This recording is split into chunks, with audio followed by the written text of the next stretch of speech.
Hello, friends. This is Sam Cheney reporting for Weaponized News. Today, May 2nd, 2025. Got a lot of 2s and 5s today after May 1st. After 5-1, we got 5-2. All right, a lot going on today on this Friday. We made it to the end of the first 100 days a week of the Trump administration. He hasn't blown up the world yet. He may have blown up the economy, but he hasn't physically blown up the world. We're bombing Yemen continually. That's going on right now, actually. They're running 24/7 bombing missions against Yemen. Nobody cares. It's quite striking. Trump has proposed a budget. We'll go over some of that.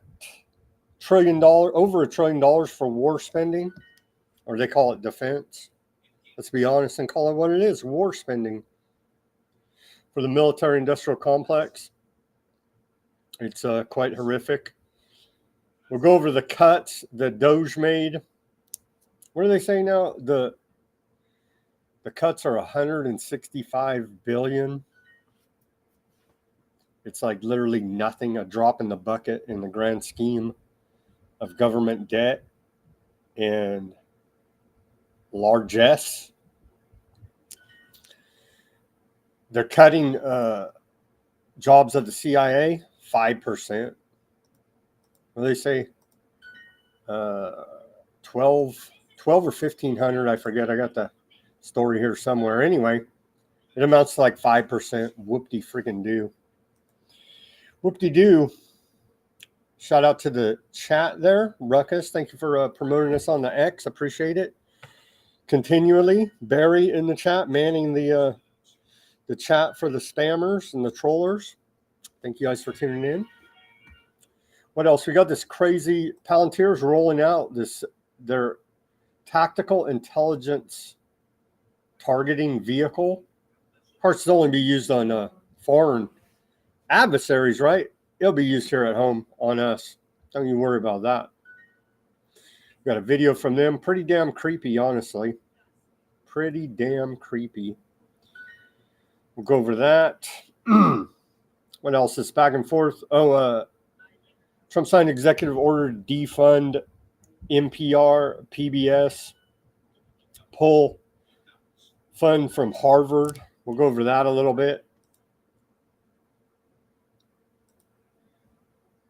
Some more Trump news, back and forth. What's the government doing today? The crime syndicate known as our government. We're almost at $37 trillion in national debt. At some point, something's got to give here. The thumbnail is right from the White House. I can't believe whoever's running that account is trolling hard, and I can't believe they put this out, but they did. Here's right from the official White House X account. Deport every illegal DEI. Get it? The only DEI we support, deport every illegal, they say. Problem is, that's all well and dandy. Problem is, you and I may be declared illegal for saying that we don't bow down and worship aardvark land. That may very well be coming soon here. What else do we got today? A couple state, not that much out of the states. I didn't go that hard on it. A couple stories out of the states. Bunch of geopolitical stories. What do we got? India and Pakistan, they may kick off a big war there. A lot of saber rattling going on. They keep saying we're going to step away from Ukraine-Russia negotiations, and we don't. We just keep our nose in it. Vance says that he doesn't think the war there will end anytime soon. May not. But Trump promises made, promises kept, that if we elect him, he'll end the war there in 24 hours. You got the Director of National Intelligence. Can we even say this on YouTube? Probably not. Tulsi Gabbard confirms U.S.-funded biological labs there in Ukraine. Still, no one gets in trouble. So you think that could have been some motivation? If this is true, could that have been some motivation for Putin to go in there and do something about it? I don't know. I thought it didn't even exist. Director of National Intelligence says it does. Can we believe them? Probably not. It's hard to know nowadays. When all of our conspiracies are now confirmed true by government, then, hey, were they ever, maybe they really are conspiracies and they're not true. We have to always consider that, I think, at this point with this government. We got some little bit out of China. China's rolling out their robot dogs with machine guns on top of them. So that's always warms the heart. Some creepy video of that. As I mentioned, we're bombing the hell out of Yemen still. Yemen's still having their million-man marches. We got video of that. I'm waiting for them to bomb. So now you got America and UK. I'm sure aardvarks are in there somewhere too, bombing Yemen. I haven't seen any official reports of them, but don't you worry. Aardvarks are bombing Syria today. They're bombing Gaza today. And so don't you worry, they're bombing the hell out of the place. Just not exactly right there in Yemen. Bunch of more aardvark genocide news. It's just, it never ends. It just seems like it never ends. Maybe someday, some way, we'll get all the Hamas, right? War on terror is going on 25 years here, and we still can't seem to get all the terrorists, can we? Funny how that works, isn't it? IDF carries out wave of airstrikes in Syria, but they say they're helping. They're like, no, they're the Simpsons guy waving, I'm helping, as they're bombing the hell out of them. Allegedly, they say they're helping the Druze by bombing them. Well, hell. You know what I mean? Any help is much appreciated. It's aardvark help, so it's extra special. What else? More aardvark news. And then to wrap up the show, we will have to tune off of YouTube, and you'll have to go to another channel. But I found a very good breakdown here, talk from Bill Cooper on Aleister Crowley. It's about 20 some odd minutes. I think it's well worth it to stick around and listen to that in honor of May 1st yesterday. And we wrapped up the season of sacrifice. So I thought we'd dive in to one of the head guys spreading around all this dark occultist Satanism in the last century, Aleister Crowley. Many of these people are taking a lot of their philosophies from him. So what else do we got? Let's get to this day in history. Local Philly cop, it was a robbery, they say. Huh? The chat always has their own chat going. Appreciate you guys chatting it up there. Okay, on this day in history of May 2nd, you would think there's got to be a come down after all this big dark occult Satanism rituals going on, but it doesn't seem like it.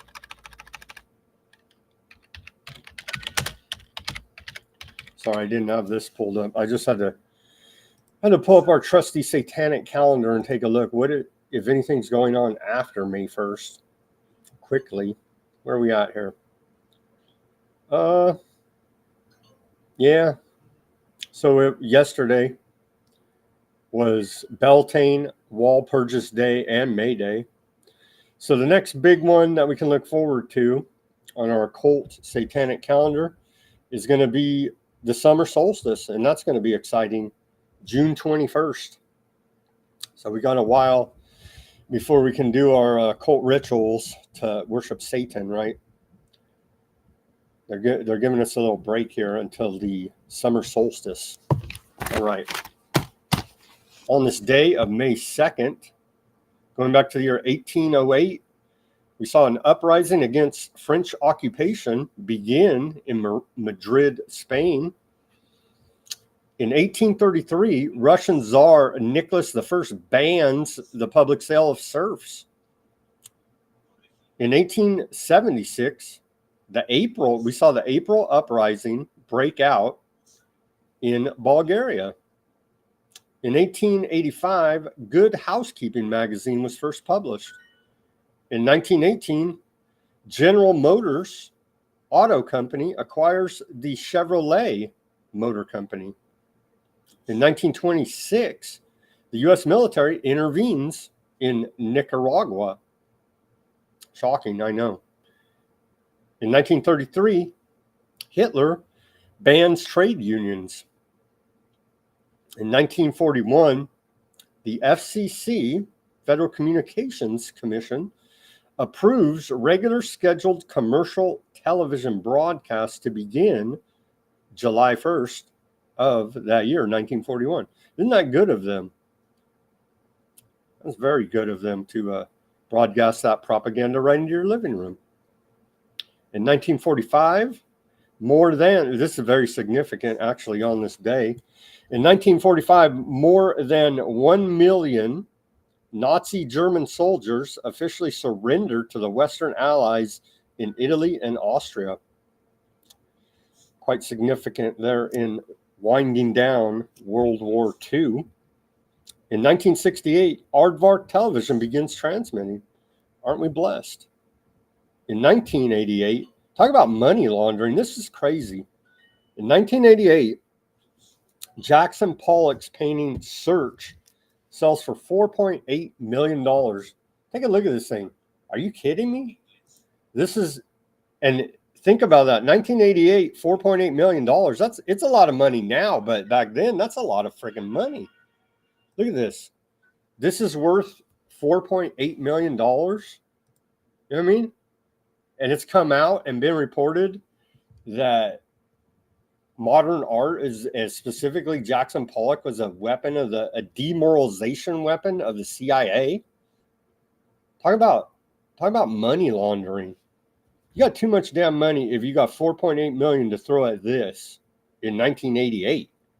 Oh, but there's more. We'll get to more outrageous prices of paintings. Thought that was crazy. We'll get to another one here. In 1994, Dr. Jack Kevorkian, remember him? He was helping too. He's helping. He was found innocent on assisting suicide charges. See? He's helping. In 2000, Bill Clinton announces the accurate GPS access. Accurate GPS access would no longer be restricted for military use. Now you can all have a GPS and get tracked by the military. Wonderful, right? And it's not accurate because I've been using it before on the freeway, and it's almost caused me to wreck a few times, telling me the wrong freaking on-ramp to go on, the wrong off-ramp. Yeah, very accurate there. We appreciate the military tracking us with GPS. In 2008, Iron Man was released. A lot of people say that's a caricature. Can't say that word. You know what I'm saying. Of Elon Musk. In 2011, Osama bin Laden was officially killed for the 20th time. And if you believe that, then you believe the official story of 9/11 and that Iraq had weapons of mass destruction. If you believe the official story that the way the Osama bin Laden killing went down. Just another mocking ritual in our face. If you can remember that, they buried him at sea. Nobody could confirm that it was actually him. Just trust Obama and the military. They would never lie to us about anything. I totally believe them that was the real Osama bin Laden, killed for like the 20th time. In 2012, this is another one of these. This got to be money laundering. In 2012, the Scream painting by Ed Vard Mooch sells for $119,922,500. That's a lot of money today, and in 2012 it was even that much more money. Is this painting worth that much money?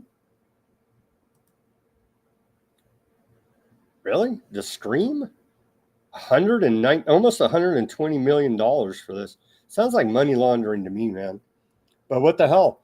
Hunter Biden was getting like, what, $500,000 million for his finger paintings. He's a great artist. He's helping. And in 2019, Facebook bans the likes of Alex Jones, Milo Yiannopoulos, Louis Farrakhan, Paul Nealon, and Laura Loomer for hate speech in 2019 on this day. All right, let's get to the news here for you. What do we got as the segue? I think I had a couple segues. Let's do old Chuck Schumer for the segue. It's a short one.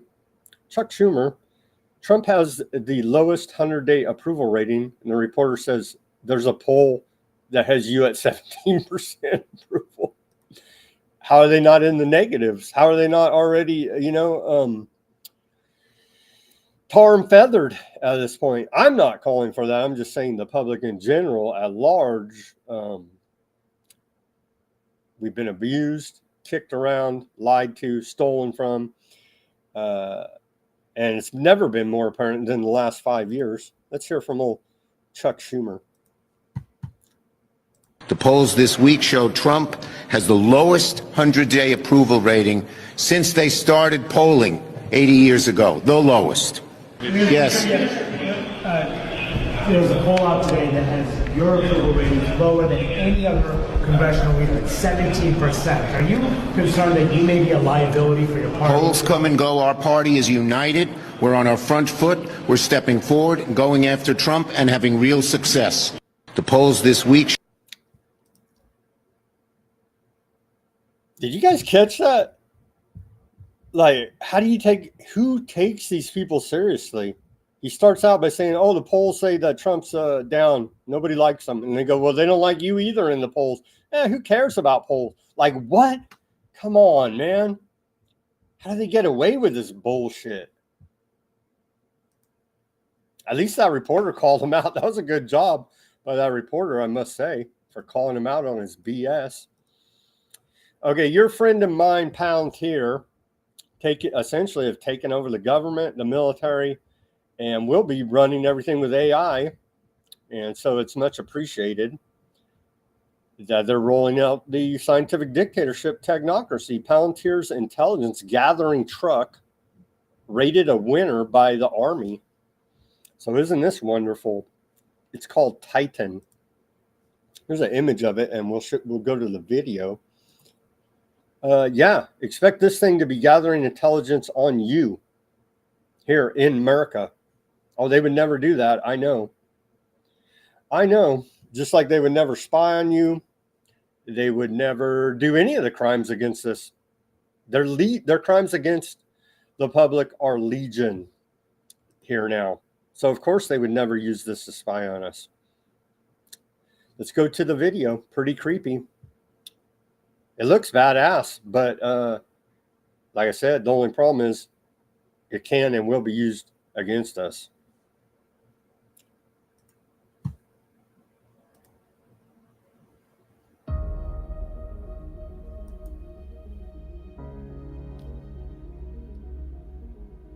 Building off 2 decades of experience delivering software capabilities for the warfighter, Palantir is developing the Army's first AI-defined vehicle, designed to outpace and outmaneuver our adversaries with cutting-edge technology that will enable long-range precision fires for the modern battle space. Titan is the Army's next-generation, deep-sensing intelligence ground station enabled by artificial intelligence and machine learning, and represents the first-of-its-kind modernization program. Titan is a historic first for the Army, as a hardware program that is defined by software and developed by a leading-edge software company. Titan delivers AI at the edge that can be tailored to the mission, ensuring soldiers have the latest and most relevant models wherever the mission takes them, even as the threat landscape evolves. What sets Titan apart from prior capabilities is the decisive advantage that the software-enabled capabilities will give to soldiers. This includes faster, deeper sensing that can handle modern sensors at scale, more accurate targeting enabled by cutting-edge AI and machine learning, and more adaptive than any previously fielded system as a result of the software-first development cycle. Titan is a ground station that has access to and can manage data from space, high altitude, aerial, and terrestrial sensors. Palantir's Titan solution is designed to maximize usability for frontline forces and soldiers by incorporating tangible feedback and insights from soldier touchpoints at every step of the development and configuration process. This ultimately enables enhanced mission command and long-range precision fires. This is a critical enabler that advances the Army toward JADC2 and deters the near-peer threat. Let's take a look at how it works in action. Users start in the Unified Management Interface, or UMI, which provides them with a comprehensive view of the entire system. Users can monitor system performance and receive push notifications if any system component surpasses key thresholds. Among the key elements users can monitor from UMI is the status of environmental control units, or ECUs. The Titan system includes dual ECUs to cool the crewed compartment separately from the compute, which provides redundancy and improved efficiency while also reducing noise in the crewed cabin. UMI also gives users a place to configure and manage data integrations from the full array of sensors, including space, aerial, and terrestrial-based sensor platforms. Titan includes an array of communications links, enabling line of sight, beyond line of sight, on the move, and at the halt connections. This ensures users can continue to execute their mission while in transition or in the event of lack of line of sight to critical collection assets. As data streams into the Titan system in near real time, analysts use the suite of exploitation tools to identify and track targets. The system uses AI to reduce the sensor-to-shooter timeline by automatically refining tracks and target locations, and by identifying potential targets in imagery or video sensor feeds. This fused data creates more complete, higher confidence targets for users to review. As potential targets are identified, users track each individual target throughout its lifecycle using Target Workbench. Users manage the entire targeting process, from ensuring all target selection standards are met to determining the optimal munition and outcome and capturing BDA analysis. Target Workbench automatically alerts users if a target has fallen out of compliance, and also automatically advances targets through the life cycle as approval criteria is met. Finally, when a target is ready for prosecution, Titan supports connections to a variety of joint and Army use fire systems. Titan automatically fills a target nomination message in the correct format with all required fields to reduce user overhead and increase speed when closing the sensor-to-shooter loop. Palantir and our partners understand the value of putting software first, and we're honored to put leading-edge AI and machine learning tools into the hands of America's soldiers. The Palantir Titan team unites some of the nation's best traditional and non-traditional partners: Anduril Industries, Northrop Grumman, L3Harris, Pacific Defense, SNC, Strategic Technology Consulting, and Worldwide Technology on a common mission. And in doing so, Titan brings together a variety of systems, technologies, and vendors to ensure scalability. Following 2 decades supporting and driving defense innovation, we look forward to elevating Titan and putting this solution into the hands of soldiers. Software is never finished, and we are proud to continue delivering enhanced capabilities in response to emerging threats.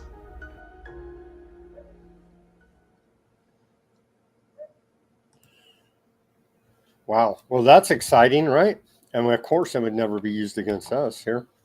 I think at the very beginning, there was it said Palm Beach on that map. They showed targeting. It's fine. It's fine. Greg Abbott will use it in Texas to target the anti-aardvark. Yeah, potentially. And what's going on with Palantir stock? It looks like a pump and dump. I don't know. They're back up. Remember, we reported that they were down there for a minute. But it looks like they're back up again. I don't know. Seems like a risky investment to me. But they're back up. Palantir stock is back up, so don't worry. They're rolling out the Titan spy truck to go ahead and target you. Or, I'm sorry, the terrorists. I'm sure we can finally win the war on terror with the Palantir spy truck. Titan. No? Maybe. Trump promises $1 trillion in defense spending next year. Isn't this war spending? But I thought they're cutting government. Huh? I'm so confused here. A $1 trillion defense budget would represent an increase of nearly 12% from current fiscal year spending levels. Huh? I'm pretty confused. I thought we were cutting government. I guess not. Trump's cutting funding to PBS and NPR. They'll probably sue them and say we're entitled to your taxpayer money. Trump signs executive order directing federal funding cuts to PBS and NPR. Very sad. Very sad indeed. Trump alleged bias in broadcasters reporting.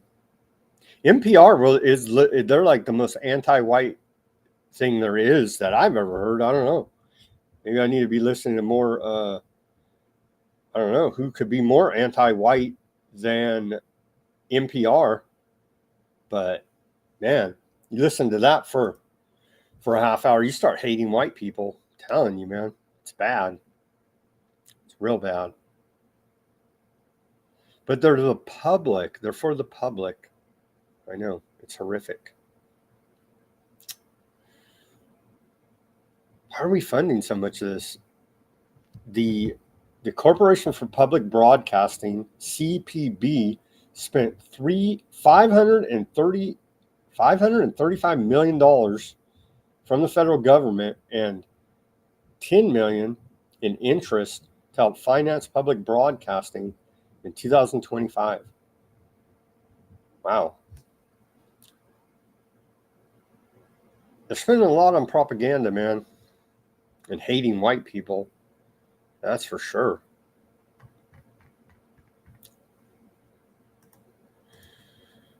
So, yeah, Trump killed Big Bird.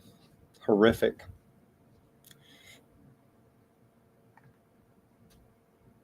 Quite horrific indeed.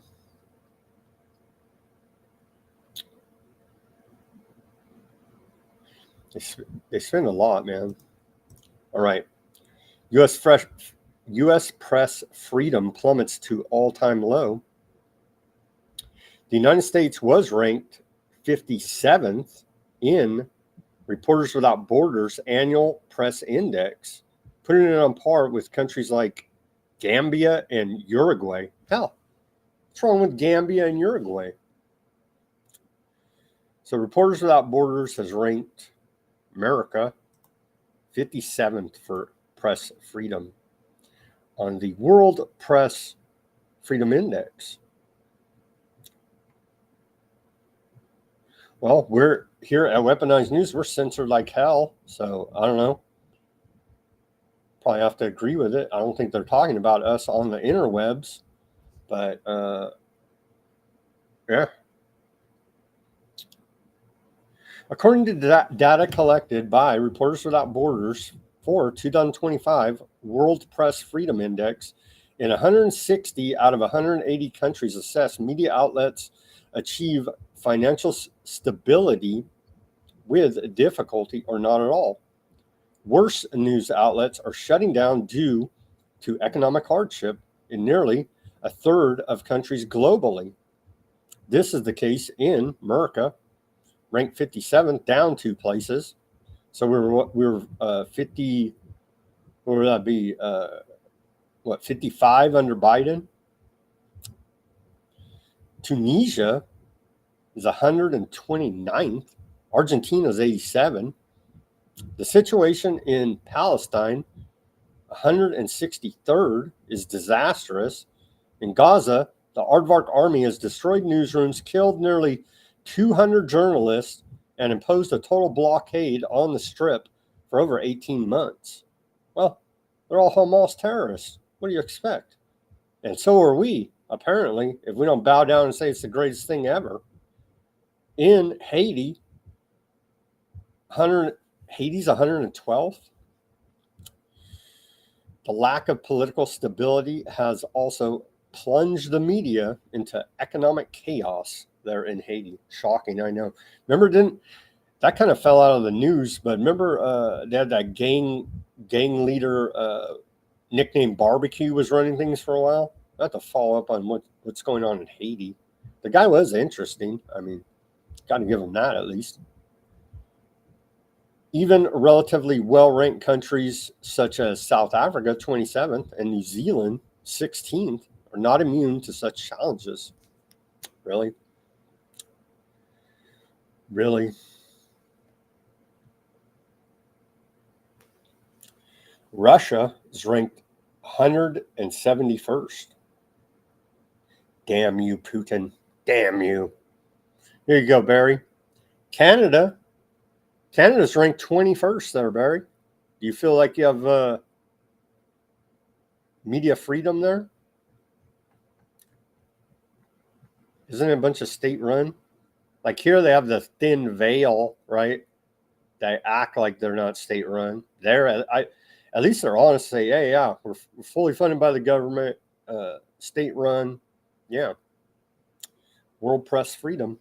A little bit about it. So we only dropped 2 spots in America here.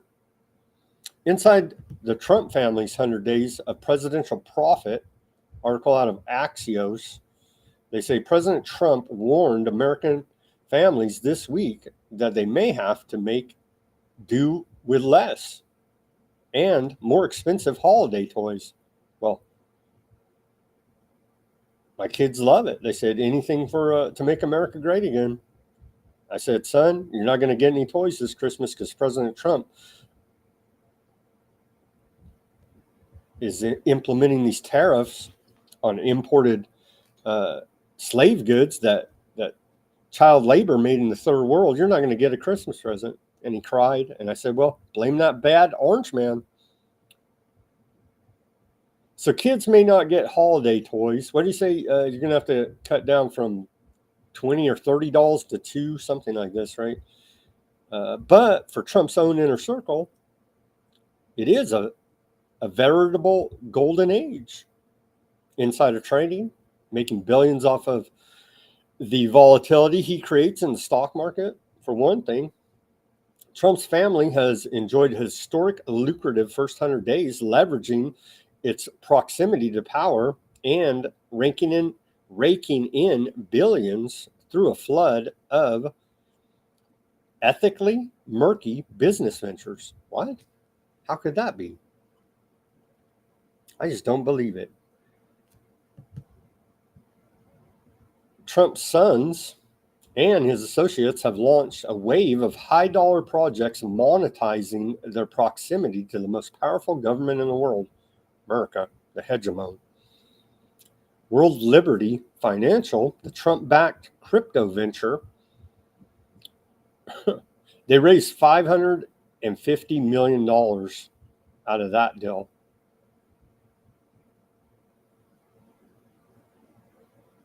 Official Trump, the president meme coin, this is a different one, surged more than 60% last week after its website advertised an immediate private dinner, or intimate private dinner with Trump for the top 220 coin holders. You guys got your Trump coin? You can go have dinner with Trump if you give him all your money, plus a special VIP reception. Doesn't it sound like selling influence? Certainly does to me. Yeah, but it's Trump. It's fine. He's making America great again. The kid won't have any toys at Christmas, but hell, they had too many toys anyway.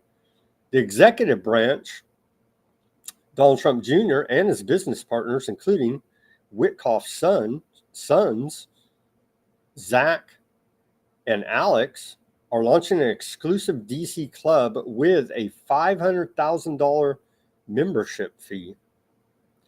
They're like men of the people, you know? They're like me and you, blue-collar workers. They pitched it as a private hangout for donors and business moguls to rub shoulders with top Trump officials. Sounds like a conspiracy to me.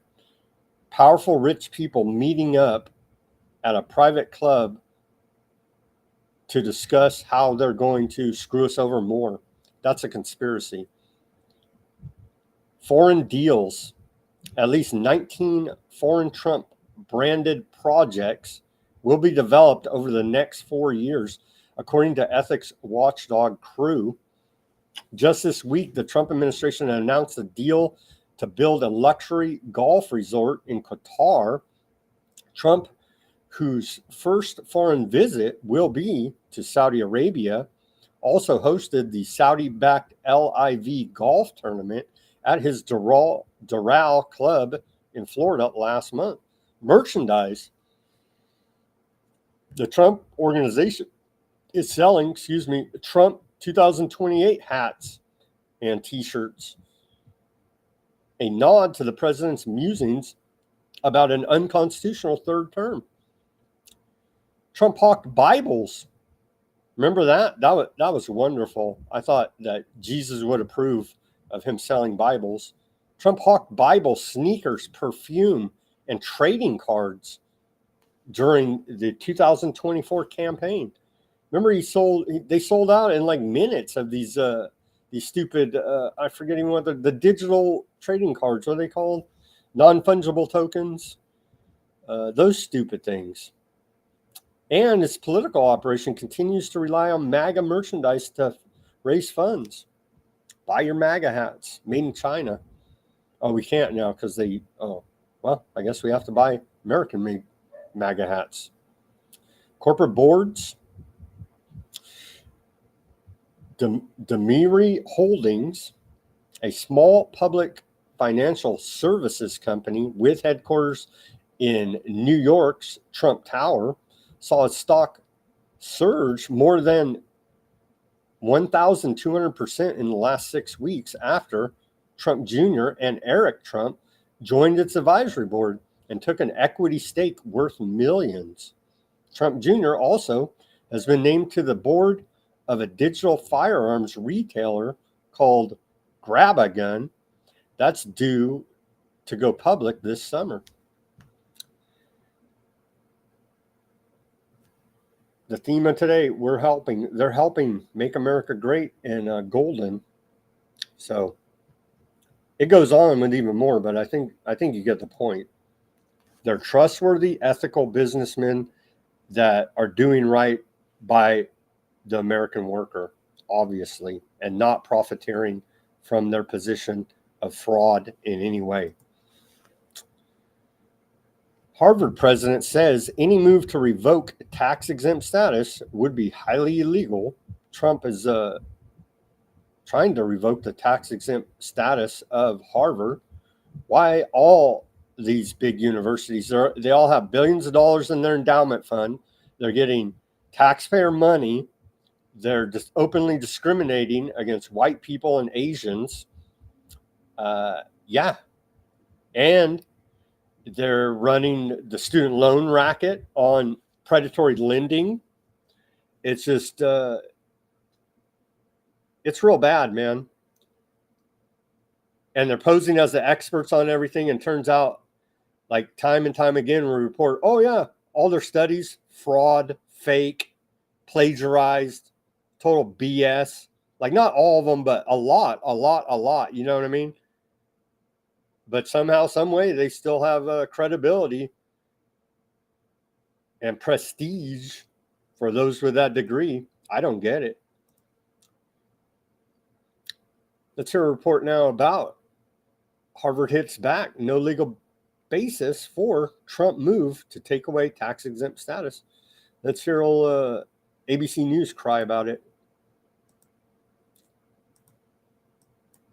They're all elitist and they hate your guts. So you better know that. So it's a decision that Harvard says will have grave consequences for the future of higher education. President Trump says he's taking away Harvard's tax-exempt status. It comes after the administration froze more than $2 billion in federal funding for Harvard after the president said the Ivy League institution failed to confront anti-Semitism on campus. Senior White House correspondent Selena Wang is on the story for us. Hey, Selena. Hey, Kira, President Trump is done. So, I mean, this ties in with that story that Barry sent me. Yeah. Anti-aardvarkism will be punished by cutting your funding off. And what's Harvard? This is more of Harvard's reply. More than 80 faculty pledged 10% of pay to support Harvard's fight against Trump.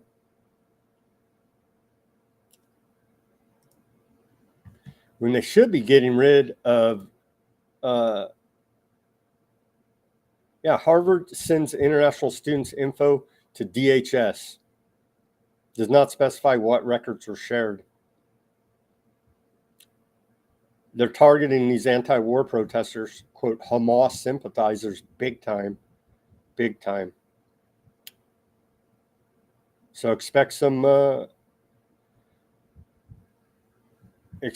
feds to be kicking down some more doors. They should be getting rid of this, the Henry Kissinger program there at, if we wanted to get serious about what is really going on in this world, they need to get rid of the Henry Kissinger 500 professor of statecraft and world order. They need to get rid of that program. But no, you don't hear anything about that. It's about the anti-aardvarkism. That's the problem. Not this Kissinger program that teaches up all these globalists how to be psychotic tyrants and run the scientific dictatorship. That's not the problem. You understand? It's these kids that are Hamas sympathizers. All right. President Donald Trump, he did the commencement speech today while we're talking about universities at the University of Alabama. Let's watch this short clip.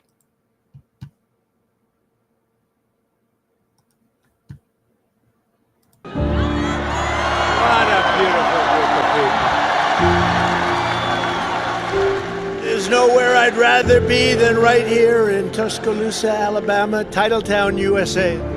If you're here today and think that you're too young to do something great, let me tell you that you're not too young. You can have great success at a very young age. I've learned that perseverance is everything, so whatever happens, no matter where you are in life, stay optimistic and just keep pushing forward. Just don't stop. Never, ever give up. This is Alabama, and in Alabama, you fight, and you win. That's what you know how to do. Congratulations to you all. Congratulations to this great class of champions. God bless you, and God bless America. We catch you thinking bad about aardvarks, you'll be deported. I think he left that part out of the speech. New jobs numbers, as we continue to report, it's from the government, the data. It's a lie. The same as under the Biden administration. The same as under the Trump administration. I'm sorry to break that news to you here. I know, stop being mean. Karen says, stop being mean to Kissinger. Says, but Kissinger is tradition. I know. Tradition of a genocidal maniac running our foreign policy. Aren't we blessed by that? So the jobs numbers say, according to the official data from the lying government, the U.S. added 177,000 jobs in April. We'll have to keep an eye out if they revise that number down, as was customary with the Biden administration. Trump's tax package could include SALT deduction relief. Here's who stands to benefit. Throw that story up there. Maybe we can get a little bit of savings. I don't know. Trump's tax package could include SALT deduction relief. There's currently a $10,000 limit on the federal deduction on state and local taxes. That's the SALT, known as SALT, state and local taxes, which will sunset at the end of this year, 12/31/2025, without action from Congress. It's been a key issue for lawmakers in high-tax states, California, and could change amid negotiations for President Trump's policy agenda. However, SALT cap increases would primarily benefit higher earners who are more likely to itemize deductions. That's right. For the average Joe Blow out there, that's a homeowner, their highest deduction is their mortgage interest expense. And they've raised the standard deduction high enough where most people don't even qualify to itemized deductions these days, honestly, unless you've got a lot going on, financially speaking, then you're just going to take the standard deduction. This is for people with a lot going on financially, the high earners, quote. So we'll see how that sorts out. All taxation is theft. We got to always throw that in there, Barry. Another I'm helping. That's the theme. Eli Lilly, everybody's favorite pharma company, CEO says company can help respond to national security concerns around essential drugs as tariffs loom. Well, they're going to come save the day. What would we do without Eli Lilly pumping us full of drugs? They're helping. Much appreciated. Okay, the discretionary budget was released to Congress today by the White House. Let me read through the summary of it. President Trump's fiscal year 26 discretionary budget request was released today.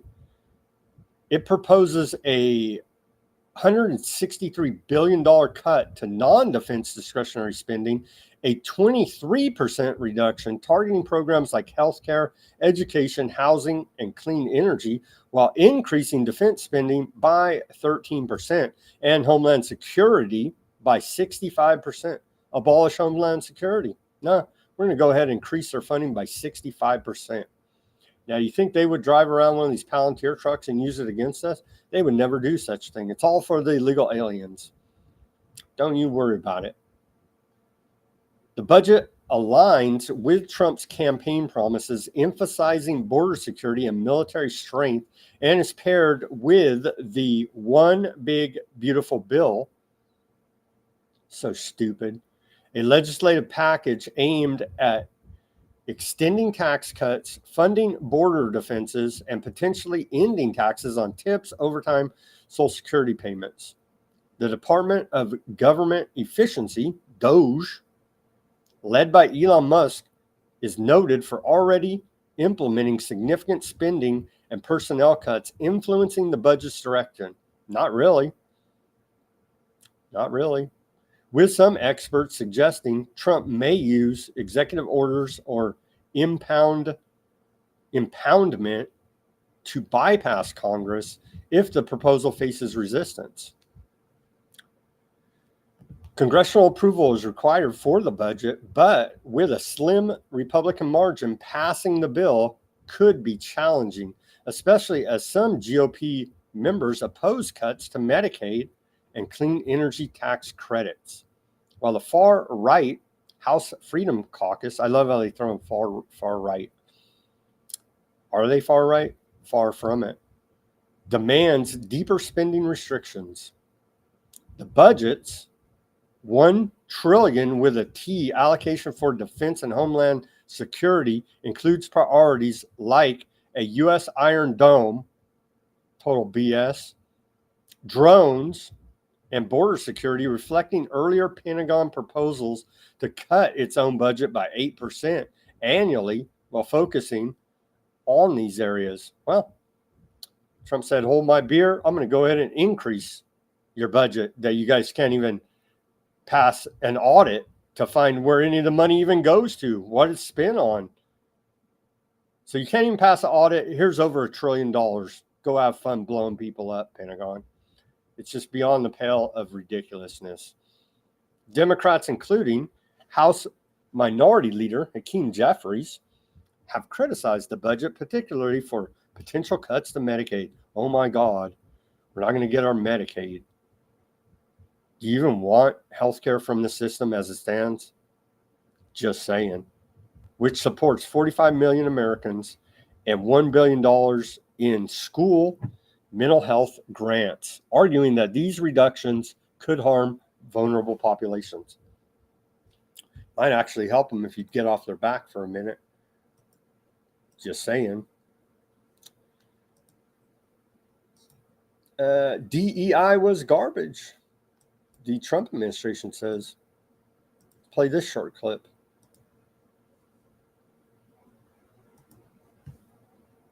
We're going to bring back common sense to government. President Trump's bringing back common sense, and I think everyone wins from that. We've ended the tyranny of so-called diversity, equity, and inclusion policies all across the entire federal government. I do not think you can overstate the importance of Donald Trump killing DEI. President Trump's been clear. We are turning the page on DEI. DEI is a cancer. This is the EO. Here you go. Reward individual initiative, skills, performance, and hard work. You should be hired and promoted based on skill and competence, not race or gender. We have removed the poison of critical race theory from our public schools, and I signed an order making it the official policy of the United States government that there are only two genders, male and female. I also signed an executive order to ban men from playing in women's sports. When you look at some of the waste, fraud, and abuse that's being uncovered by DOGE. DOGE savings $162 billion. They're finding levels of fraud and waste and abuse like I think nobody ever thought possible. Common sense has become a common theme, and we will never go back, never. Until the next administration of Democrats. The Golden Dome. Yeah, the Golden Dome is this, like the old Iron Dome there in Aardvark land. That's where they want to. They say that they're going to use these satellites or whatever to shoot down incoming missiles. Nobody's shooting missiles at us yet. We'll shoot them at ourselves and shoot them down. What the hell? Got $1 trillion out of the Pentagon coming up here next government year. So,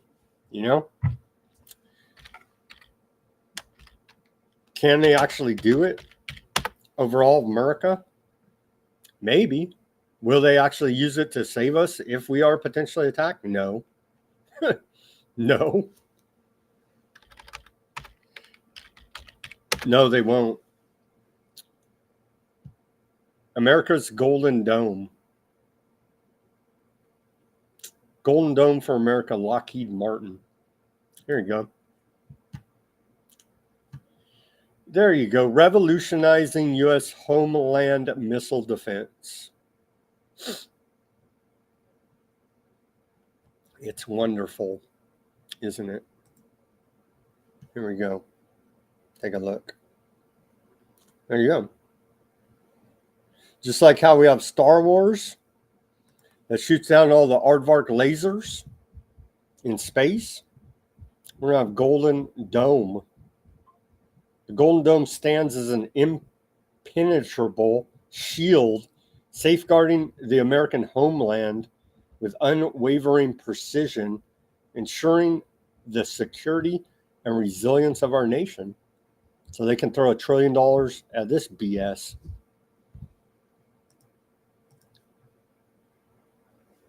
Continuing here. Goods from China and Hong Kong shipped via UPS, DHL, and FedEx are subject to baseline 145% tariff plus any product specific tariffs. Shipments by the United States Postal Service will be subject to a baseline 120% tariff or a flat fee of $100 per postal item. Come June 1st, the fee ups to $200. Isn't that a wonderful Christmas gift? So you better do your Christmas shopping now, I would say. And that's via Simon. He actually messaged me. So that fit in with our economic segment here. So get ready. Get ready. The prices on your Christmas gifts are going to increase here. So just a little little warning here for you. Maybe prep now. Trump to propose slashing $163 billion in government programs in budget blueprint. That's like almost the exact amount that old DOGE said they have cut government spending. A far cry from the $2 trillion that Elon alleged at the beginning of this whole program. The president's budget wish list would cut health research, climate, and education programs. Here are some of the programs. According to administration officials, Trump's proposed budget cuts include eliminating office at the Cyber Security and Infrastructure Agency, defunding environmental justice initiatives at the EPA, closing USAID and reallocating grant funding, eliminating a federal program that provides grants to nonprofits that help people who face housing discrimination, defunding the National Endowment for Democracy, a nonprofit that supports democratic institutions around the world. The other one's always fomenting these color revolutions around the world. They're always helping. Cutting what it calls wasteful and woke FEMA grant programs. Closing the U.S. Institute of Peace, another one. We're helping a congressionally funded think tank that seeks to prevent global conflict. They actually help engineer global conflict. So they're always helping there. Refocusing the National Institutes of Health on research that aligns with Trump's Make America Healthy Again agenda, as all the miracles are still on the market 100 days in here now. Eliminating a $315 million grant program for preschool development that the administration contends push DEI initiatives, cutting $77 million in grant funding for teacher preparation and professional development. The administration says pushed critical race theory and DEI initiatives, eliminating the Minority Business Development Agency, which promotes minority-owned businesses. That's pretty damn racist, right? Eliminating the Community Development Financial Institutions Fund, which promotes economic growth in poor communities. Really? They failed. Cutting $5.2 billion from the National Science Foundation. Canceling $15 billion in funding in the infrastructure law signed by former President Joe Biden for renewable energy technology. Eliminating U.S. investments in global funds to help developing countries deal with the effects of climate change. Well, they're all going to spontaneously combust now. Eliminating EPA research grants to non-governmental organizations. Cutting $2.5 billion from the Department of Energy's Renewable Energy Program. Cutting $80 million from renewable energy programs at the Interior Department. Eliminating grants at NOAA, which forecasts weather and monitors oceanic and atmospheric conditions, among other things. Well, how are we going to know the weather? Go outside and look? I don't know. So a lot of it I like, you know what I mean? I like the cutting of government. It's red meat for me, but you know, it's this double-edged sword that we keep talking about here, that we're gonna be careful what we wish for, because we just might get it. This Palantir truck pulling up in front of your house. You know what I'm saying? CIA plans major downsizing at U.S. spy agency. So yeah, we're cutting the CIA. The CIA plans to cut 12,000 positions, but turns out that's like 5%, right? So yeah, not really, not so much, like 5%. And again, what are these unemployed spies going to do? They're going to go get a job at Palantir, I don't know, some other private intelligence agency, and still work with the CIA to do tyranny all over the place. So yeah, whoop-de-friggin' do. Whoop-de-doo there. National debt. Let's go to everybody's favorite website, or mine at least, for the doomers. The dollar doomers. That's what old Thomas loves to say. He's a big pro-fiat guy. I don't get it. We got to get him on and hash out the debate on fiat with Thomas from Alpha Mega Energy one of these days. Because I halfway hear and see what he's saying, but the other half of me says, yeah, you can't have it. You have to have sound money for it to be legitimate, because this whole debt-based monetary system is not legitimate. And at some point in time, it's going to go, well, nobody's going to buy the debt anymore, because it's not going to be worth anything, because it's been so debased. But here we are again. At we're almost at 37 trillion here, pumping that debt out. And so DOGE, according to their calculations here, has saved $3,438 for the U.S. taxpayers. Whoop-de-friggin-do. That's eaten up by inflation. We're facing way more inflation than that over the last 5 years. Even this year, shit. So whoop-de-friggin-do. All the hype, all the BS. It's literally nothing. It's all hype and BS is what it is. So I can't believe, I can, but I can't. I don't know. I thought I would feel better about this, but I really don't. Somebody, whoever's running the White House X account, is trolling hard. DEI, deport every illegal.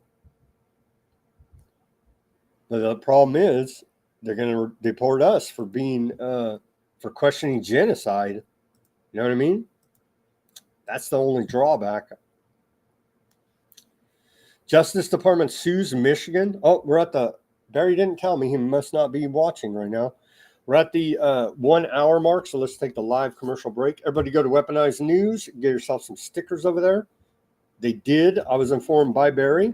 My international shipping to Canada did work. He received his stickers there. So congratulations on that. Put them to good use. Get yourself a holograph sticker, the white background sticker, and we have a clear one. Put it on your laptop, your guitar, your bumper, and help spread the word about Weaponized News and help support the broadcast. Then we go now to our sponsor, and then we'll be back with the rest of the news for you. Running a small business feeling overwhelmed by numbers and paperwork? Abazaba Enterprises has your back. Our expert business solutions include accounting, QuickBooks support, payroll, taxes, and top-notch consulting. Let us handle the details so you can focus on growing your business. Business Solutions Accounting, QuickBooks, Consulting, Payroll, Taxes. Call 559-577-9250. Call Abazaba Enterprises today at 559-577-9250. And we're back. Welcome to the second part of the show. Happy Friday. I think it is Harry Potter Day, International Harry Potter Day today, for whatever that's worth.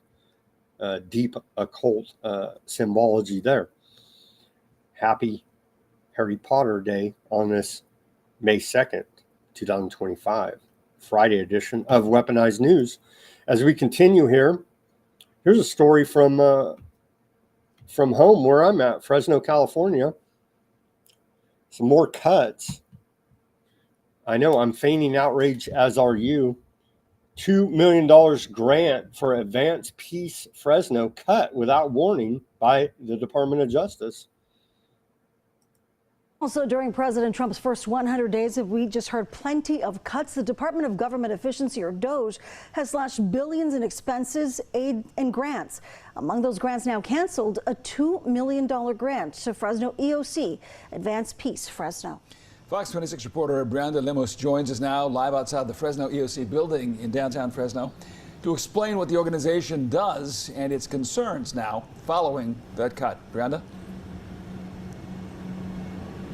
Yeah, staffing is the biggest concern. Staff members at Advanced Peace Fresno go into the community where gun violence is an issue and connect with key players. They're nervous that without trained staff, the number of murders could possibly go back up. I'm devastated.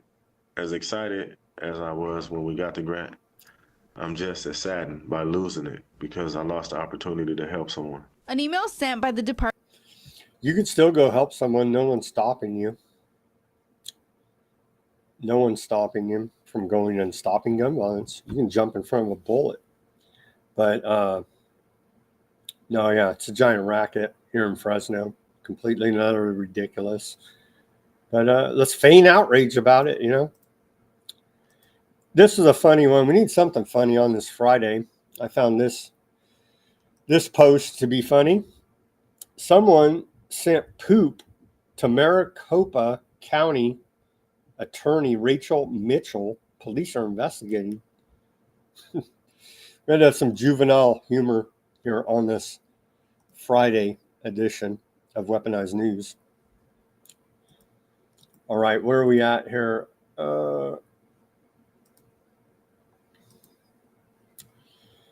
Let's see.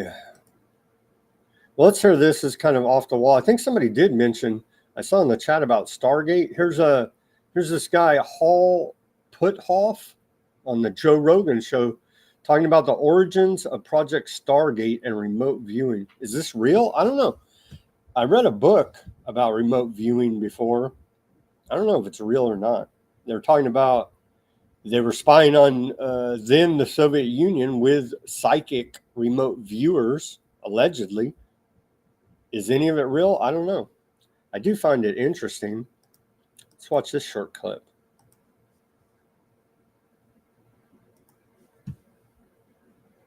And pretty soon the CIA come landing on my doorstep and said, "Oh, have we been looking for you?"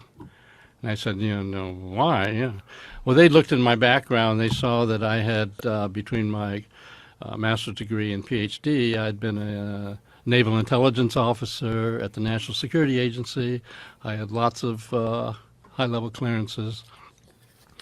And he said, we have a problem. And they plopped a big report down on the desk about like that and said, look, the Russians have been spending millions of dollars at their best institutes trying to use ESP for espionage purposes. And we don't know how to evaluate it. I mean, no scientist in America even believes there is such a thing.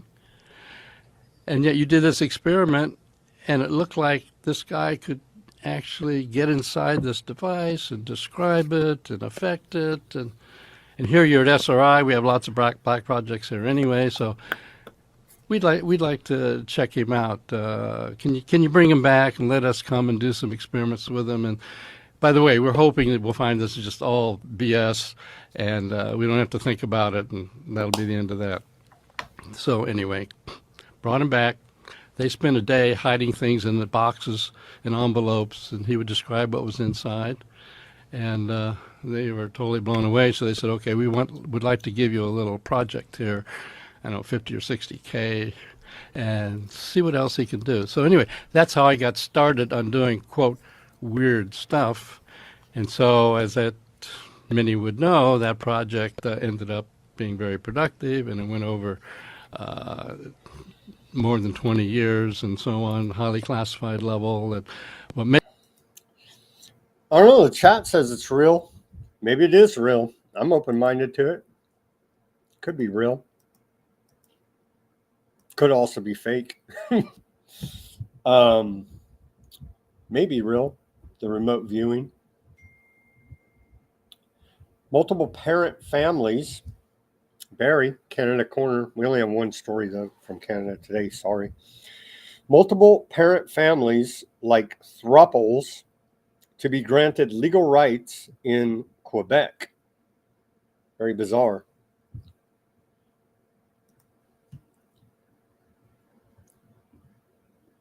A recent court ruling in Quebec has granted multi-parental families in the province the same legal rights as any other unit. A Quebec Superior Court judge ruled today that limiting the legal affiliation of children to one or two parents is unconstitutional. It just seems bizarre to me. Thruples there in Quebec. Now more than your traditional man and woman family have parental rights to children.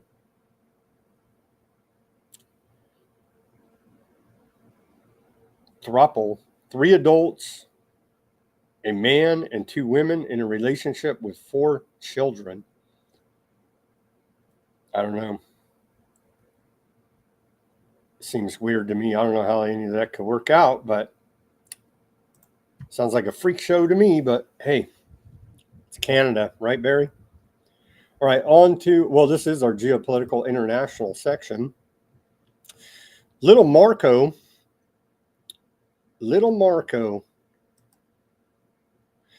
Rubio, Secretary of State, had this to say about Germany. Said Germany just gave its spy agency new powers to surveil the opposition.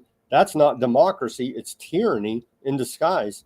Some would say, how could we have not seen this coming?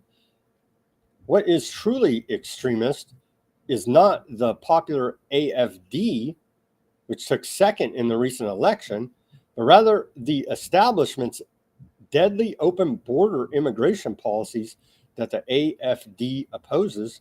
Germany should reverse course and spy on the opposition. Isn't that what allegedly they were doing on Trump? And still no one got in trouble.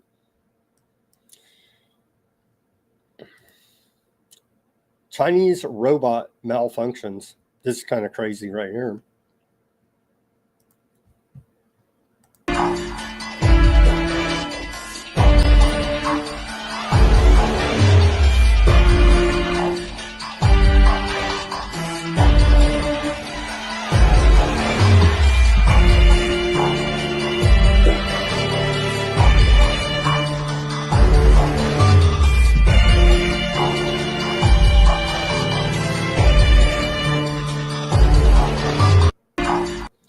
Wait a minute. I was told that these humanoid robots would fold your clothes, do your laundry, cook you dinner, wash your dishes, not attack you like that.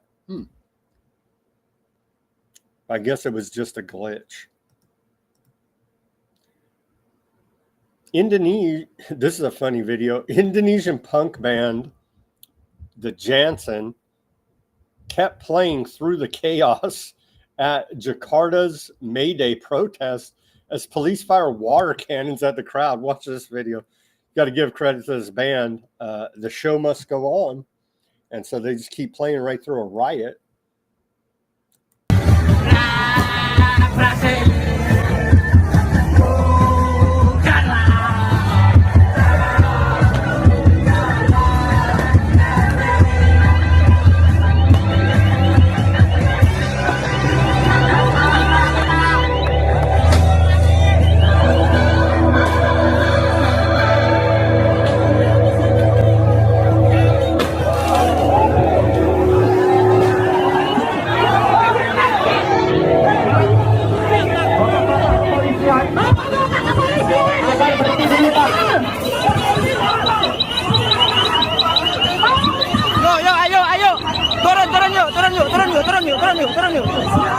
Turun.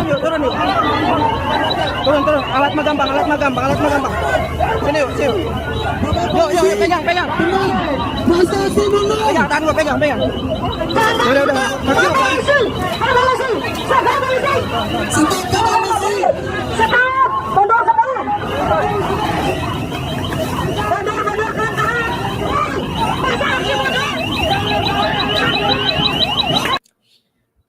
They kind of shut it down. That was crazy. See that guy throw a spear? That was kind of crazy. I don't know if you guys caught this. Near the end of this, this guy throws a spear at the cops, shooting them with water cannons.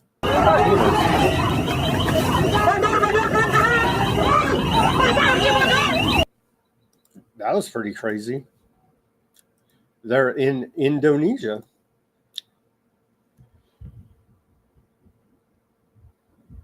Informative discussion with two experts on how the New Zealand government is proposing moving from careful regulation of genetically modified organisms, or GMOs, to a regulated free-for-all, deregulated free-for-all, where anybody can use gene editing on any organism at any time, anywhere, GMO Watch says. So we can look forward to awesome GMO experiments coming out of New Zealand. I don't know what else we could ask for, because we trust the science. Okay, here's old JD Vance. I didn't kill the Pope. About this whole shakeup. We didn't get to report on it yesterday because of our great guest, James True, where we went deep. We went deep into a lot of topics from the mind of James True. I thought it was very entertaining, informative show. Some people in the chat didn't like it, but I enjoyed it very much, and I do enjoy James True. Anyway, yesterday the big news was that the old Walls, what's the name, Mike Walls, has been, and it's been rumored back and forth, was it due to Signalgate? He's been moved from National Security Advisor to the ambassador of the United Nations. And here is JD Vance, I didn't kill the Pope, saying that it's actually a promotion for old Mike Walls.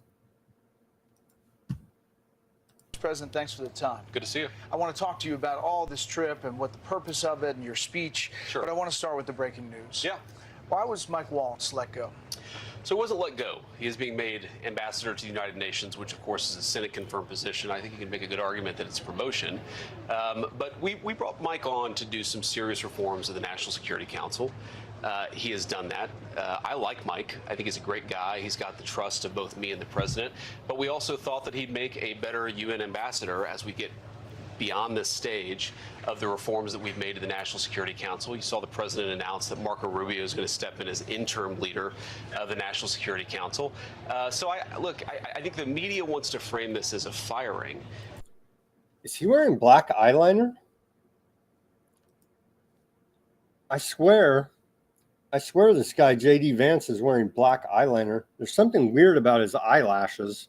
If he has black eyelashes, it doesn't match the rest of his hair. Doesn't it look like he's wearing black eyeliner?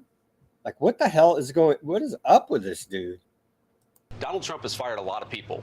He doesn't give them Senate-confirmed appointments afterwards. What he thinks is that Mike Waltz is going to better serve the administration, most importantly, the American people in that role, and I happen to agree with him. Denver says he has guyliner on. Is that what it's called? Guyliner? I've never heard of such a thing. Looks bizarre. Guyliner. It's his religion. He's Gothic. He's a high school goth kid. I don't know. It's weird, man. Yellow tie indicates a betrayal ritual. JD Vance and Trump were both wearing them prior to the Pope's death. Wow. Aleister Crowley's got some great info here for us. I did not know that. Okay, so who now the big talk, right? Like whoop-de freaking do for us. Palantir truck still driving around. Titan. But now Stephen Miller may become, and I used to like this guy at one time. I liked his America First rhetoric. But as we've seen it all play out, their rhetoric doesn't match their actions now, does it? Stephen Miller emerges as top contender for Trump's next national security advisor. I saw him also floating General Flynn. Who else are they floating? Right now, the acting national security advisor is Little Marco, Secretary of State. I guess they figure he's smart enough not to have his signal messages about bombing Yemen leaked to the, who was it? The Atlantic. Maybe he's smart enough to not have that happen. I don't know. But as of now, little Marco is serving as Secretary of State and National Security Advisor. Politico says for a minimum of the next 6 months. We'll have to see about that. I don't know. Can little Marco do both? I don't know. I guess we'll have to wait and see. J.D. Vance admits the war in Ukraine isn't ending anytime soon. Well, this is not good. Trump promised that he would end it in 24 hours. What the hell? What the hell has happened here? The president was in the Vatican, had this iconic image talking to Volodymyr Zelensky in those two chairs and huddled down. A much different scene than when he was last in the White House, as you well know. Where do you see that? Is that going to come to fruition? Well, I think, first of all, we have to give the president some credit here because there was a really big breakthrough and hasn't gotten that much coverage. But for 3 years, these sides have fought, and each of them has said, no peace, we're going to fight until the other guy's basically knocked out.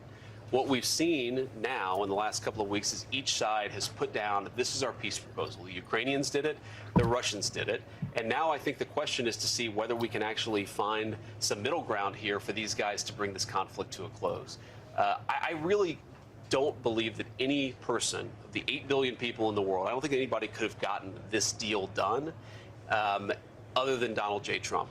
When I say this deal, I mean getting these guys to actually propose a peace settlement, but it's going to be up to the Russians and the Ukrainians. Now that each side knows what the other's terms for peace are, it's going to be up to them to come to an agreement and stop this brutal, brutal conflict. It's not going anywhere, Brett. It's not going to end anytime soon. And I think for the Ukrainians, yes, of course, they're angry that they were invaded, but are we going to continue to lose thousands and thousands of soldiers over a few miles of territory this or that way? I hope both of them come to their senses. And if they do, it will be because Donald J. Trump, I think, brokered one of the great peace deals of the 21st century. I mean, you got the minerals deal. You got that signed. So you're optimistic. Can I say optimistic? Look, I am optimistic, but it is ultimately, it's hard to say confident because the Russians and the Ukrainians, they're the ones who have to take the final step. We got them talking. We got them offering peace proposals. We got the minerals deal done. I think we're in a place where they've got to say, we're done with the fighting. We're done with losing thousands and thousands of young people. We're done with this. But only Russia and Ukraine can make that decision. That's not something even President. Not even Trump can do it. Shocking, I know.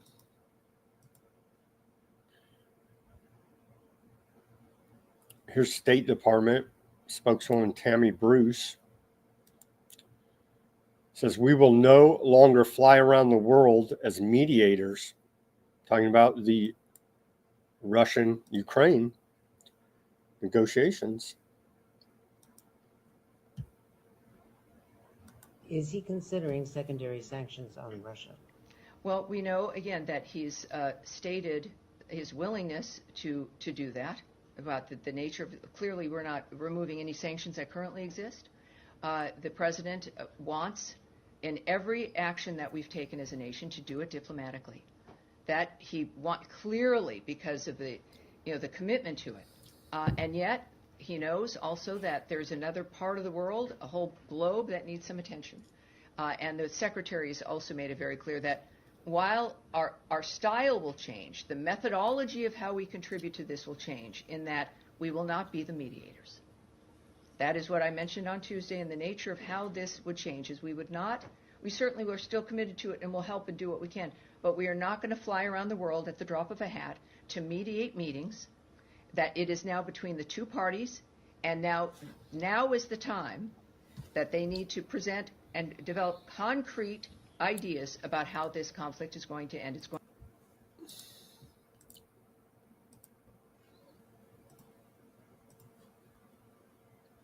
Little Marco admits Ukraine can't drive Russia back to 2014 lines, and hence the U.S. may need to walk away. Well, they've been saying it for months now. yeah, why were you even involved in the first place? It's your old little Marco. Clearly, the minerals deal yesterday was a big win for the president and the White House. Where do we stand with Putin? Well, let's remind everybody, this is not our war. I mean, this is a war that started under Joe Biden. For 3 years it went on. They've made no effort to sort of bring it to a conclusion. And it's a war that has no military solution. In essence, Putin can't take all of Ukraine. Ukraine can't push the Russians all the way back to where they were in 2014. And so the question here is, who's the only leader in the world that can talk to both sides and hopefully bring him to a deal? And that's President Trump. And that's what he's tried to do. For 100 days, he has done efforts to bring about peace, to end the killing, to end the dying, to end the destruction. You know that Ukraine, it's going to cost hundreds of billions of dollars to rebuild that country. And so the president's tried. Look, we've gotten closer. We for the first time, you know, we haven't known this for 3 years. We kind of can see what it would take for Ukraine to stop. We can see what it would take for the Russians to stop. The problem is those two positions are still a little far apart. And look, we're not going to give up on it in the sense that we're not going to be ready to help if we can. But there does come a point where the president has to decide how much more time at the highest levels of our government do you dedicate it when maybe one of the two sides or both aren't really close enough, when we've got so many, and I would argue even more important issues going on around the world. Not that a war in Ukraine is not important, but I would say what's happening with China is more important in the long term for the future of the world. Obviously, Iran's nuclear ambition, you know, all these other things that we have going on. So at some point in time, it either has to be something that can happen or we'll need to move on. That'll be a decision the president will have to make. Yeah, well, I will. No more mediating, just bombing, Karen said. Yeah, that may be the case. Okay, remember back when old little Marco, actually, it was little Marco and Victoria Nuland there in the Senate, where it came out between their back and forth regarding Ukraine that, oh yeah, U.S.-funded biolabs are operating in Ukraine. A lot of them. Remember all that? And then you were called crazy, and you're like, no, here's the exchange in the Senate of them talking about it. And they're like, we don't care. You're crazy. Weapons labs don't even exist. Well, here's Tulsi Gabbard, Director of National Intelligence, confirming as much. Let's hear this short clip. But who cares? They still don't exist. Is not just what happened in the past. It's because this gain-of-function research is happening in biolabs around the world. I got attacked, and I think you saw this. We've probably talked about it in your show before, when I warned against U.S.-funded biolabs in Ukraine when the Russia-Ukraine war kicked off for this very reason. Who knows what kinds of pathogens are in these labs, and if released, could create another COVID-like pandemic. And for that, I was called a Russian asset. You're, trumpeting Putin's talking points, all of this nonsense, simply for speaking the truth and stating facts that, by the way, are still on U.S. Embassy Ukraine's website today about how the U.S. has funded these biolabs in Ukraine.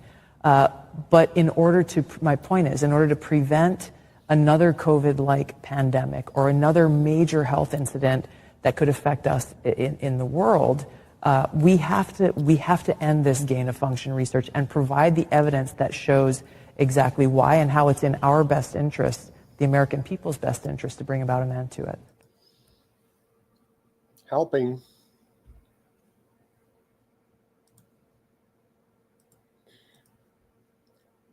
Next up, another short clip of Vance. I swear he's wearing eyeliner here, about India, Pakistan hotspot. Yeah. Well, we keep reporting here. They had like a dance off. About India and Pakistan? Well, sure. I'm worried about any time you see a hotspot breaking out, especially between two nuclear powers. We've obviously been in close contact with our friends in India and Pakistan. Our hope here is that India responds to this terrorist attack in a way that doesn't lead to a broader regional conflict. And we hope, frankly, that Pakistan, to the extent that they're responsible, cooperates with India to make sure that the terrorists, sometimes operating in their territory, are hunted down and dealt with. That's how we hope this unfolds. We're obviously in close contact. We'll see what happens. These damn terrorists everywhere.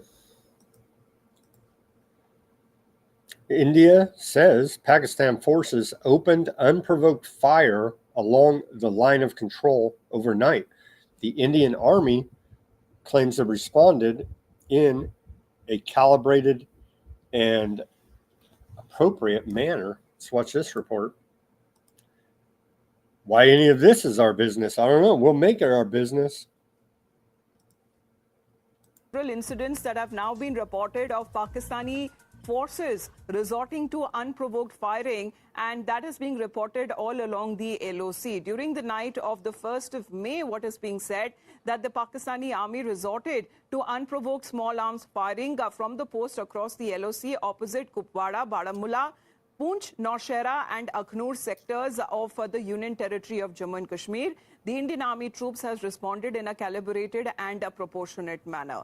That's the update that is picking up as far as the ceasefire violation is concerned. Ever since the Pahalgam terror attack has happened, almost on a daily basis, we're receiving the information of back-to-back ceasefire violations all along the LOC and even at the international border by Pakistan. We have Yawar with us right now. Yawar, continuous ceasefire violations by Pakistan that has been taking place. Well, exactly, Amita. This is a day. There you go. They're essentially at war, shooting at each other. So yeah. Back to what was lies that bind. What was the 8-pointed star behind her? You're talking about this? Oh, this. I don't know.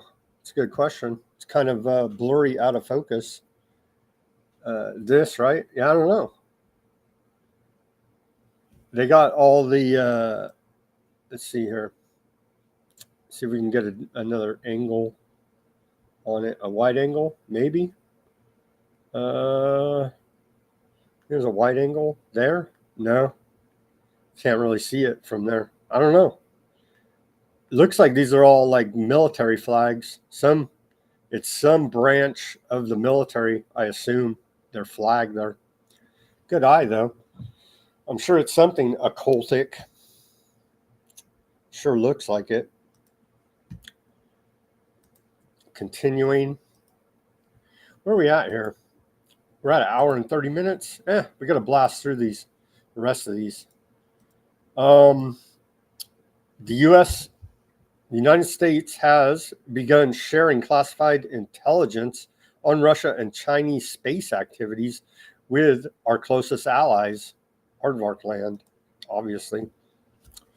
People are making a big deal about this. It is kind of a big deal. This came out yesterday. Trump said all purchases of Iranian oil or petrochemical products must stop now. Any country or person who buys any amount of oil or petrochemicals from Iran will be subject to immediately secondary sanctions. They will not be allowed to do business with the United States of America in any way, shape, or form. Thank you for your attention to this matter. Donald J. Trump. So what does that mean? China? Russia? Anybody? Everybody that does business with, well, anything for Aardvark land, you know what I mean? So, yeah. Get your Christmas presents now. Okay, so what is going on in China? Let's watch this Chinese propaganda. Chinese President Xi on Tuesday visited a large model incubator in Shanghai. The city is now making an all-out push to cultivate a thriving AI ecosystem and accelerate the creation of a world-class AI industry cluster. And so talk about your friggin' sci-fi dystopic 15-minute city.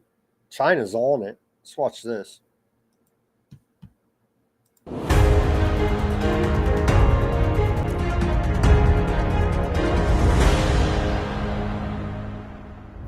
Here I am in Shanghai, the economic and financial hub of China.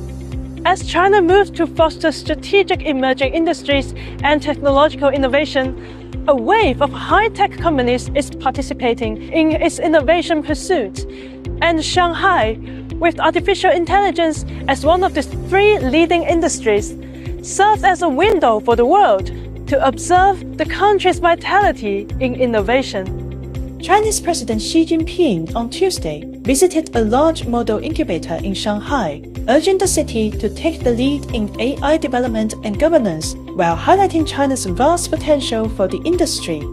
Since its establishment in 2023, the Shanghai Foundation Model Innovation Center has been the first stop for various larger model startups to establish themselves in Shanghai.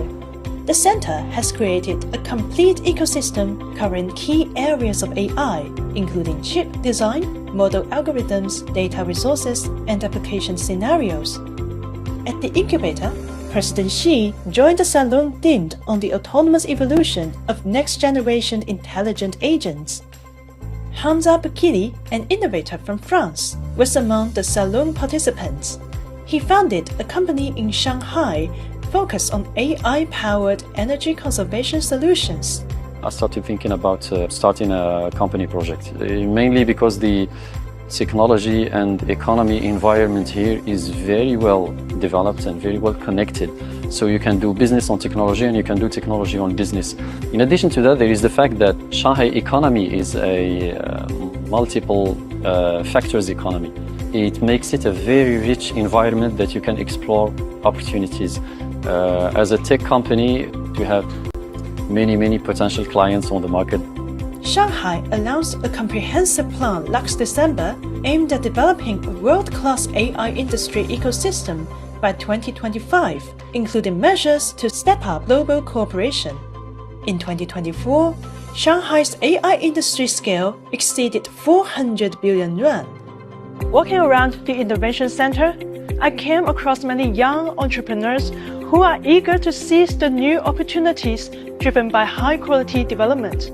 我们的研发人员这个团队也非常的年轻，平均年龄也只有31岁。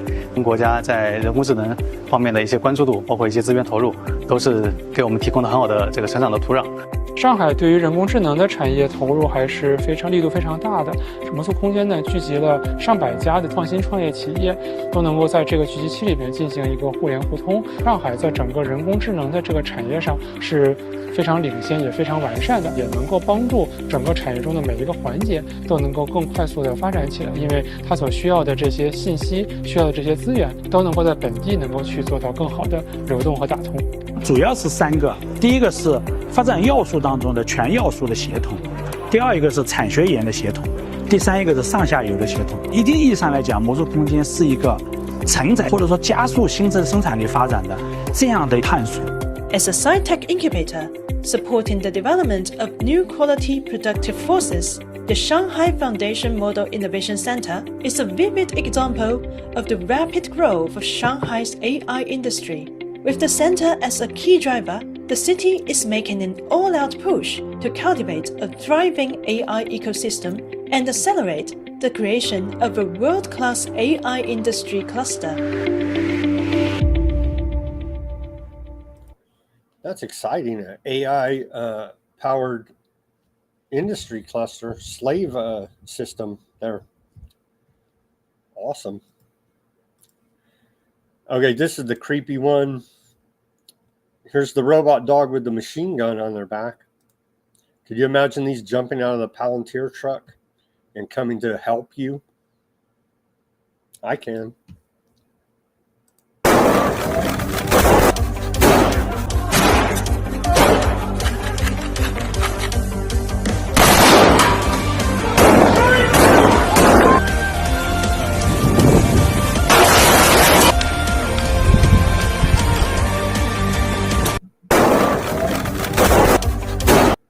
See, isn't that cute? It waved.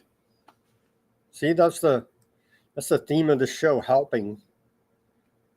And they even had the little robot dog with the machine gun waving to us. Notice that? It all tied together today. Hi, I'm helping.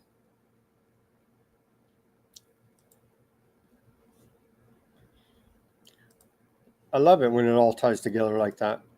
Okay, the final section of the show, Aardvark land. We always save the Aardvarks for last, as Q told us. We're still waiting on when the good guys in to get all those bad guys.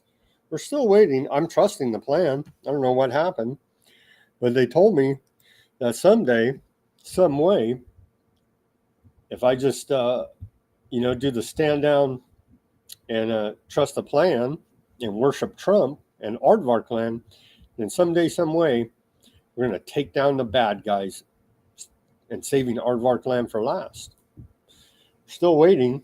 I'm the meme of that skeleton at the keyboard waiting. So yes, as aforementioned, the United States is reportedly targeting Ras Isa port in Hodiyan, Yemen. So yeah, we're bombing the hell out of them. We are bombing the hell out of Yemen. But let's show the weekly Friday Yemenis Million Man March. Will they, as in America, UK, or Aardvarks, bomb all these people? I don't know. I'm waiting for it to happen. They're pretty bold, continually holding these, quote, Million Man marches. Let's watch today's Million Man March.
Indeed, Trump the infidel, they say. And Karen says, good luck getting America to get off their butts and unite like that. Yeah, imagine if we could actually. And this is amidst ongoing bombing operations against them. So, yeah, pretty bold there. Pretty bold. And what do they say? They say, where is it? I just saw it a second ago. Where the heck is it? Yeah, Trump the infidel will not defeat us.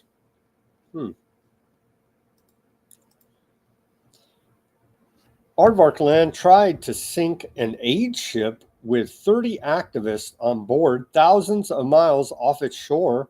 An Aardvark C-130 aircraft with quad drone launching capacity, like the ones witnessed attacking the flotilla, was flying at a low altitude for hours over the boat prior to attack.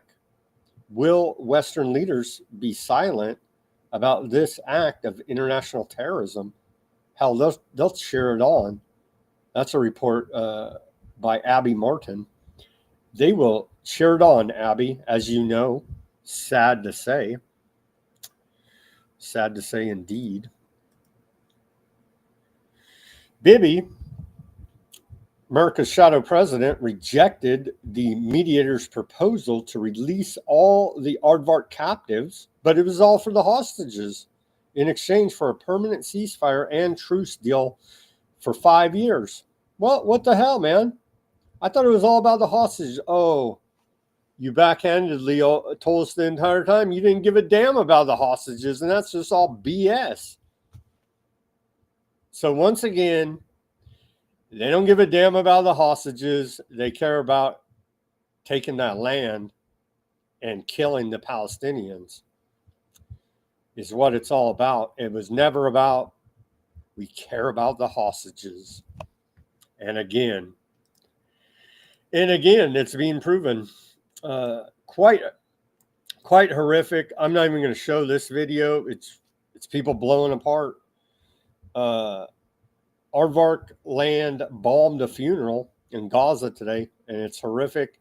You can go look it up. I'm not going to even show it, but it's people blowing apart by bombs. It's quite horrific. I'm not going to show the images here, but that happened. The world is watching.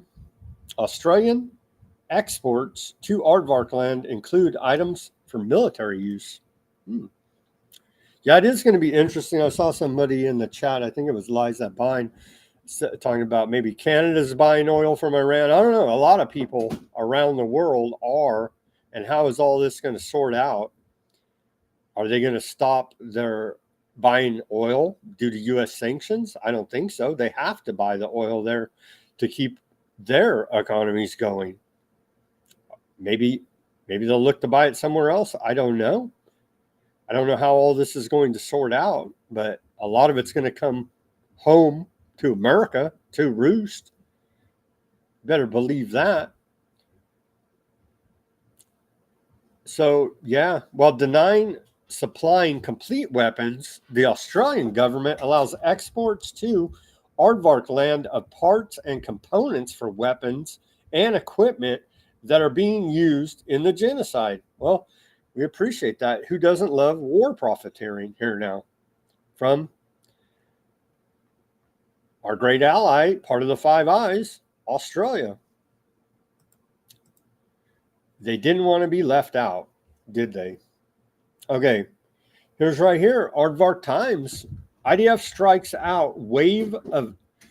carries out wave of airstrikes in Syria, says it hit military sites. Well, they're helping because the Syrian Druze said that they needed some help. They were getting genocided by their ISIS intelligence cut out of UK and Aardvark Land. And so they were helping by bombing the hell out of Syria. And so, hey, they say it was military targets, so we must trust them, right? They're helping.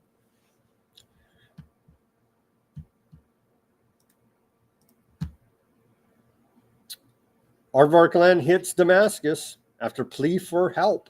Here you go. Bloomberg from Druze. They helped them by bombing them. See? They're helping. Karen said we're probably buying oil from Iran too. Yeah, wouldn't doubt it. I wouldn't doubt it.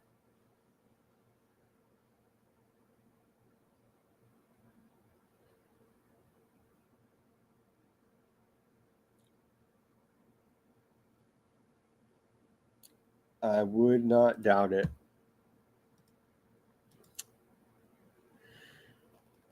Yeah, they're helping, all right.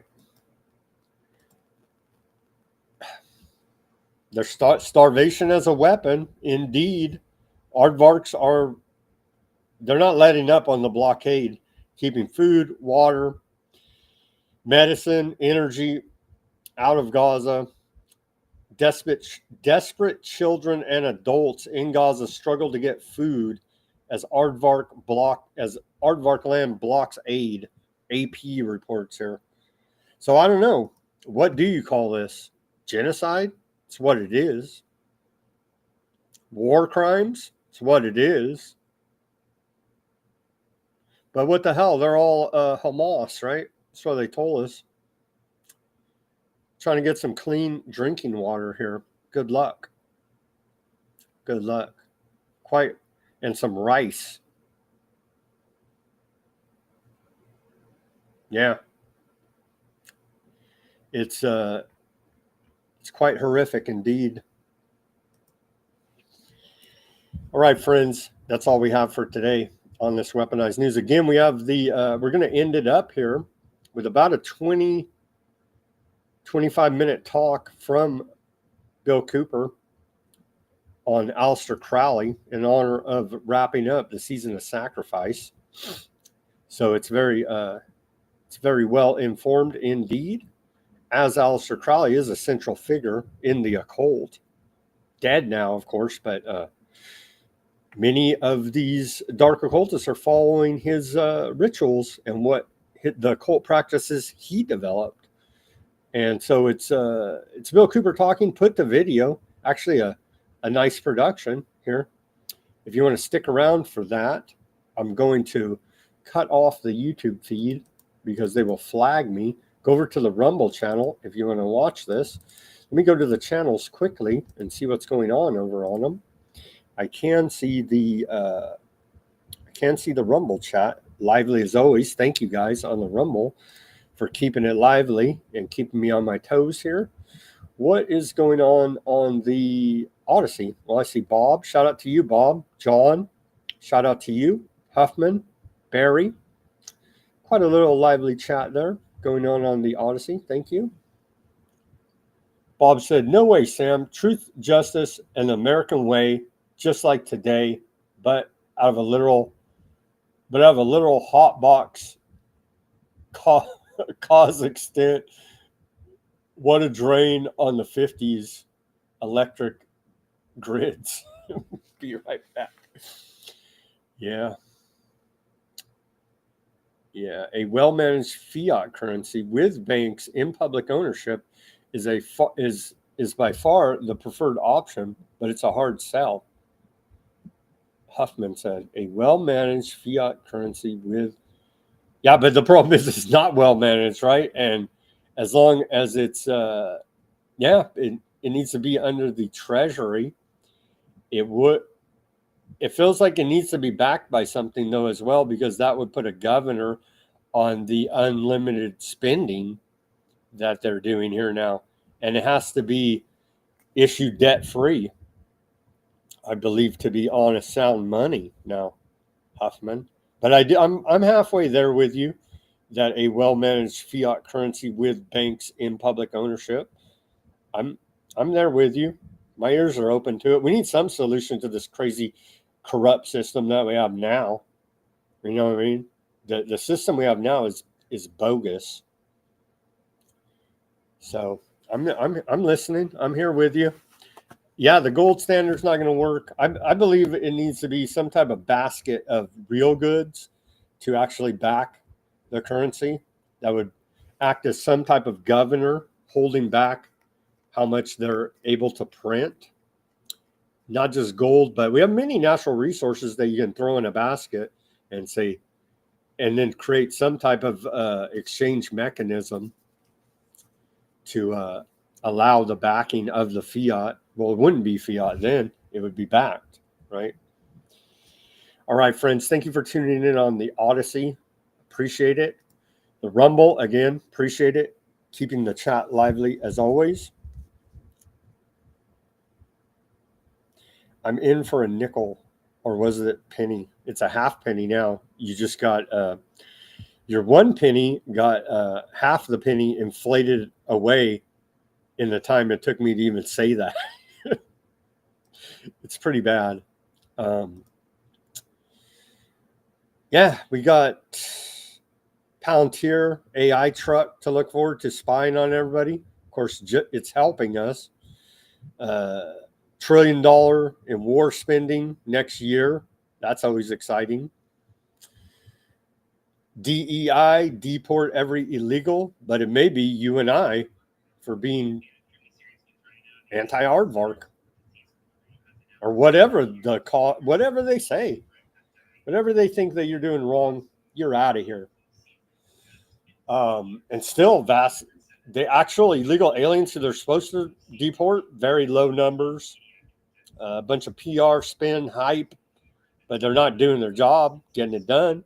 They're going to roll out essentially more than doubling the Department of Homeland Security, dog killer lady, brunette Barbie lady, Kristi Noem's agency. We need that like a hole in the head. They need to abolish the whole damn thing.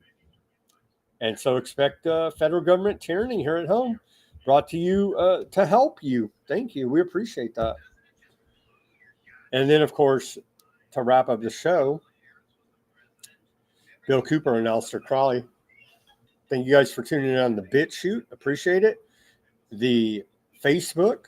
Appreciate that. I saw a couple people in the Facebook chat there.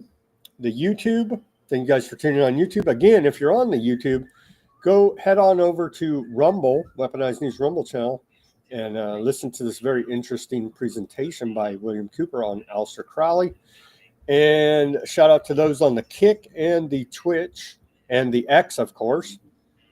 And as always, everybody do your own research, peace, love, and liberty. Speak out and take action. Have a great rest of your Friday evening and weekend. And we'll be back here on Monday for more Weaponized News. Now going to kill the YouTube stream. Thank you for tuning in on YouTube.